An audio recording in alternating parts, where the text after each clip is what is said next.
How to earn money in 2023 by using your laptop or mobile. 1. Blogging. If you have a blog or site, or you're thinking of starting one, it's never too late to start making money from it. There are several ways to monetize a blog. This article covers different online revenue models and popular strategies for digital content monetization. 2. Freelancing. Freelancing allows you to choose your own projects, make your own schedule, and set your own prices. It's no wonder freelancing is becoming more popular every year.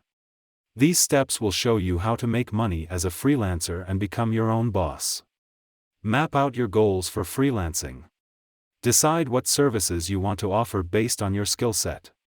Identify your ideal client. Create your packages and pricing.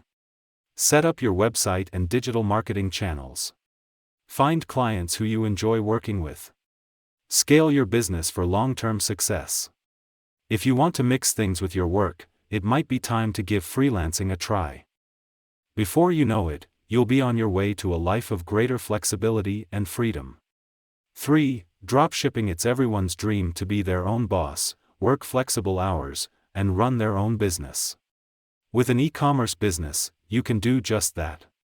Dropshipping is where you sell products on your website but don't keep the stock yourself. Instead, once an order is placed on your website, you contact the wholesaler or merchant and pass the order on to them. They arrange the packing and delivery direct to your customer so you don't have to.